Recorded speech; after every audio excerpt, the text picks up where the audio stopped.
Hey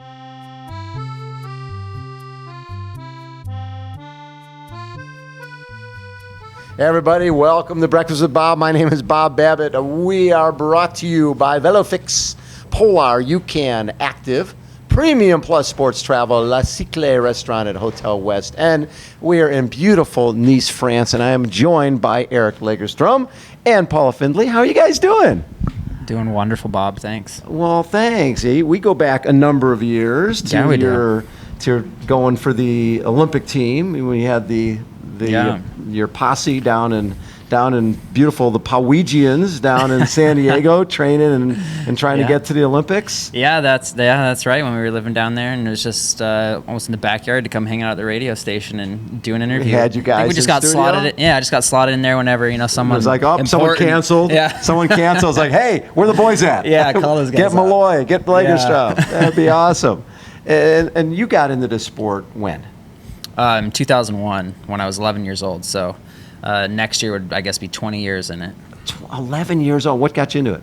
I was a swimmer, and a local triathlon coach kind of came and talked to our swim coach and had us do some dry land and went on a couple bike rides and culminated in doing the local race. And I kind of fell in love with the scene, the atmosphere. Everybody was great. And so I just kind of kept doing them in the summertime all the way till I was probably 18, and I started taking it a little more seriously. And went pro when?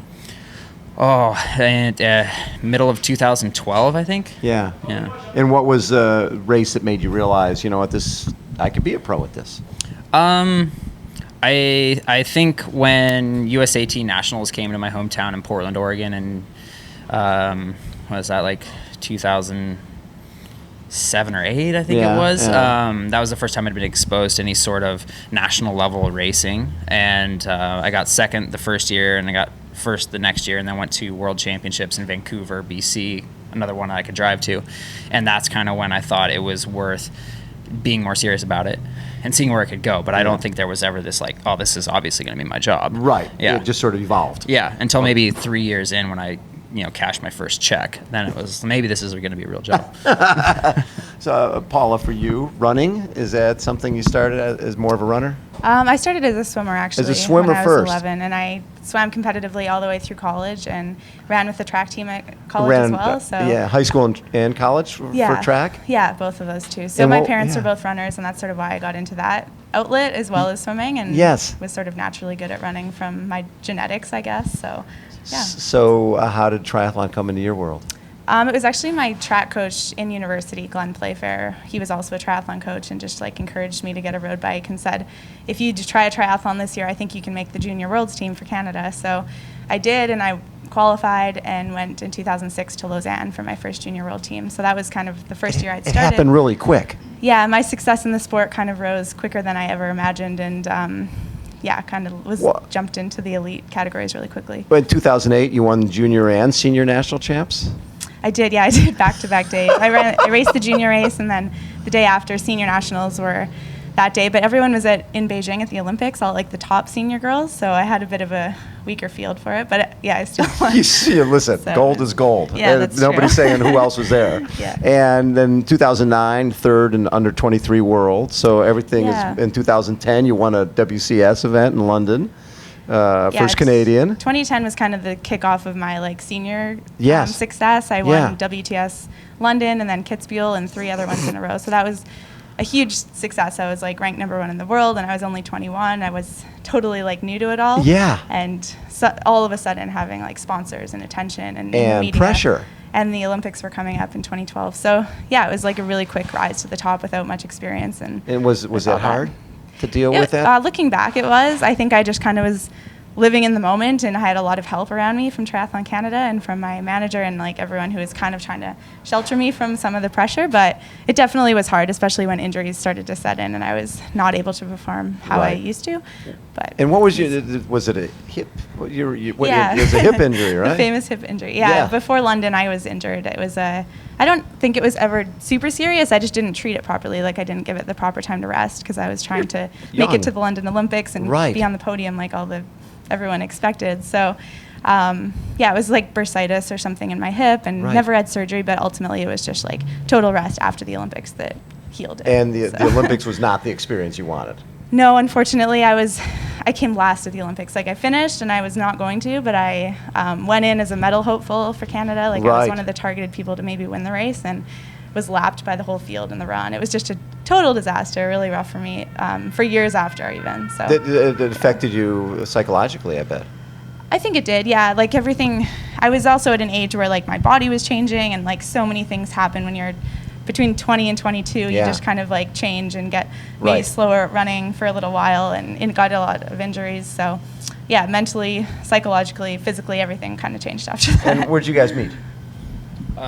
We met 2 years ago at the Beijing International Triathlon. Well, that's the first time that First time she gave you the time of day? Yeah, I asked her for the time of day. Yes. Oh, yeah. We were aware of each other and, bumped into each other prior to that, of just racing on the ITU circuit and everything. But that was like the beginning of us. Maybe you guys. He actually flew to Canada, just like we had never really gone on a date or anything. Yeah. He just flew up to Canmore to hang out for 4 days. So that was like. Can I just come and hang out? Just risk well, I wanted him to. Yeah. Oh, you wanted him to?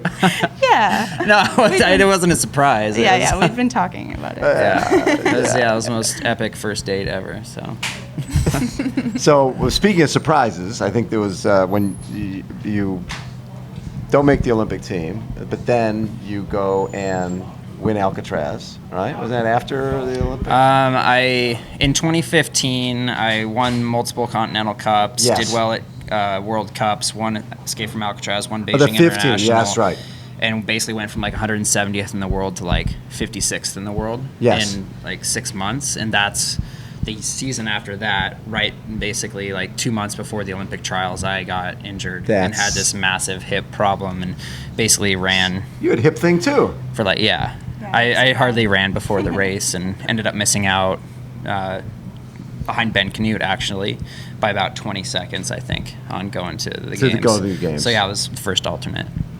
Yeah, which is basically you don't do anything. You sit at home and you watch the TV. Yeah, I was going to say. Who is going to get an Olympic spot and go? Yeah, I think you'll duct tape the body parts. Oh yeah, for sure. Right, nobody's going to give up an Olympic spot ever. Nobody's going to give that up. So how you had worked really hard. You guys were living on air mattresses in frickin' San Diego, and well, the air mattress was the step up. But you were being in Poway and just going through that and watching Joe Malloy's going to the Olympics and Greg Billington, basically 2 out of the 3 guys that I was training with were going. Yes. It was extremely hard, and I kind of it took me a year or so to try to figure out what I wanted to do, kind of recalibrate on goals and stuff, but I didn't really feel like I necessarily wanted to jump right back into the Olympic washing machine and stuff.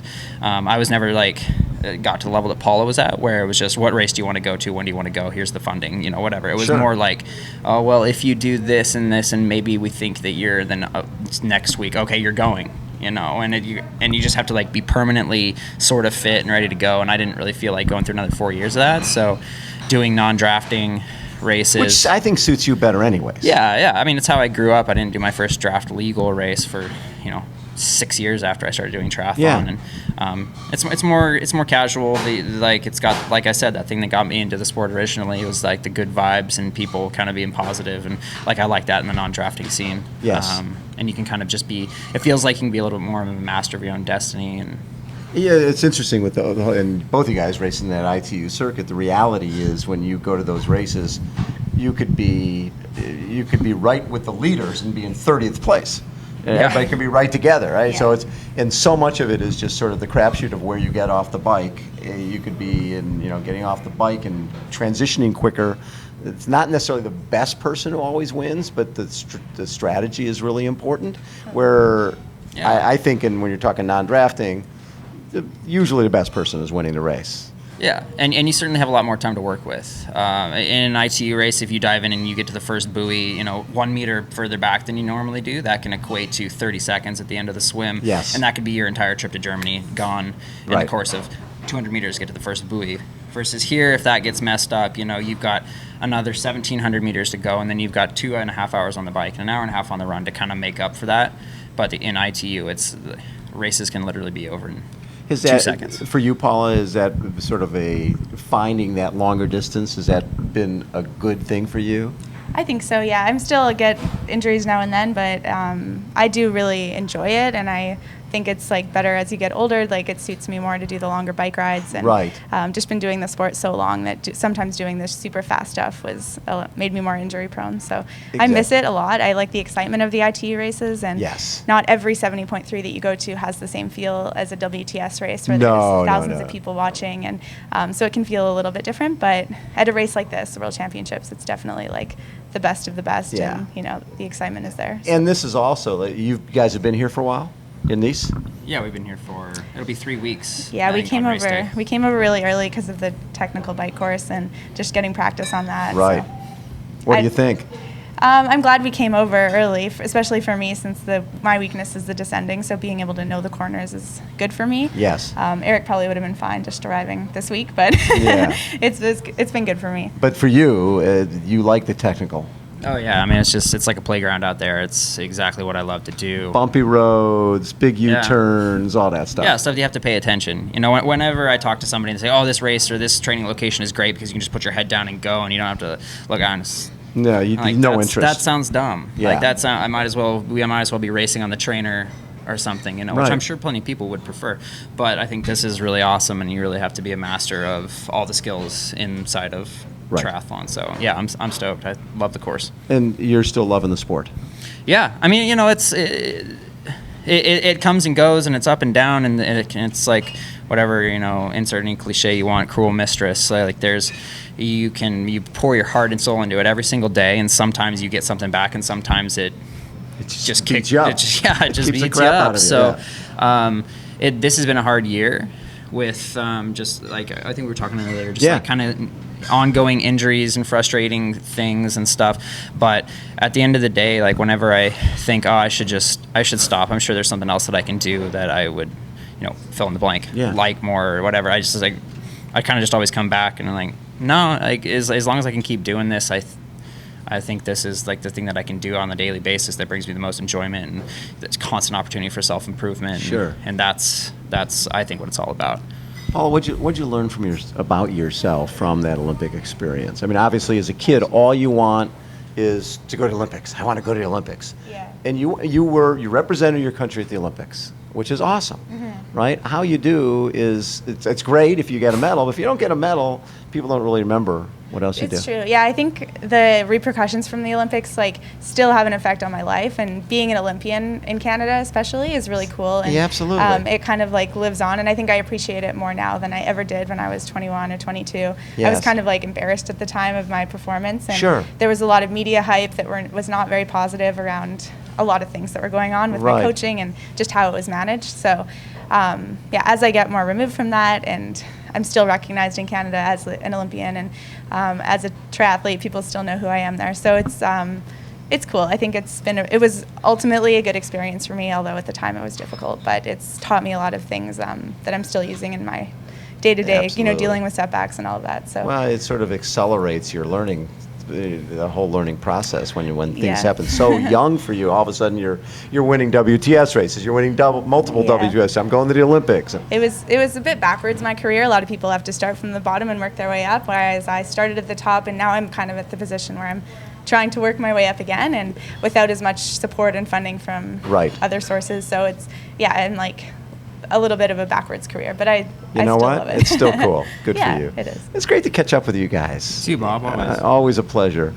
Thank you. Thanks everybody for tuning in. Paula Findlay, Eric Lagerstrom. How about a round of applause for Eric and for Paula?